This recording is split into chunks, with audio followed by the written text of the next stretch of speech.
falei que esse jogo não é meu. Sou bom nas cartas, Loura. É, nas cartas. Nossa, o que aconteceu com ele? Mexeram no moleque de porrada. Beca, pega um travesseiro pra ele. Boquinha? Boquinha tá aí? Sou eu, Pivete. Fala. Eles pegaram a gente, Boquinha.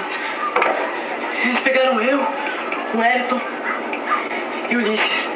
Eu falei que você estava marcando. Que tinha que dar um tempo. Mas nós demos um tempo, sim. Eles pegaram nós lá na casa da mãe do Wellington. Nós estávamos dormindo.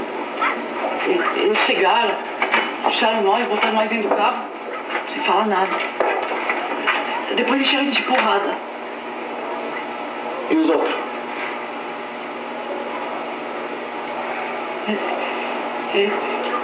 Eles mataram o Ulisses e o Wellington. Eles deram uns tiros e jogaram eles no rio. E como é que deixaram você pra contar a história? Eu me encolhi todo pra ouvir o que eles estavam falando. Eles falaram assim: esse já era. Pegaram e me tacaram dentro do rio. Daí eu consegui subir pelos matos e escapar deles.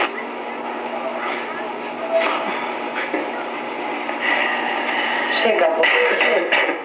Ele não tá legal. Eu posso ficar aqui hoje? Claro. Pode. Tu fica aqui até de noite. Depois a gente vê. Vai, dorme aí.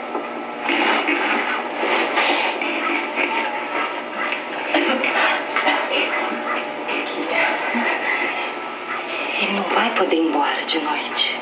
Ah, vai ter que ir, Loura. Eu não tenho paciência pra Pivete. Me enche muito o saco. Mas pra onde ele vai? Sempre tem uns mocó aí. Você não tem pena dele? É bom pra ele. Pra ele aprender a se virar. Qual é, Loura? Eu também passei meus apertos. Ele vai ter que aprender a se virar. Que nem eu. Boca, eu sei que você vai dizer que é bobagem, que é besteira minha. Você não acha que num caso de agressão assim com criança a gente tinha que chamar a polícia? Loura, a criança aí é assaltante. Quem apagou os amigos dele, deixou ele assim, foi a polícia.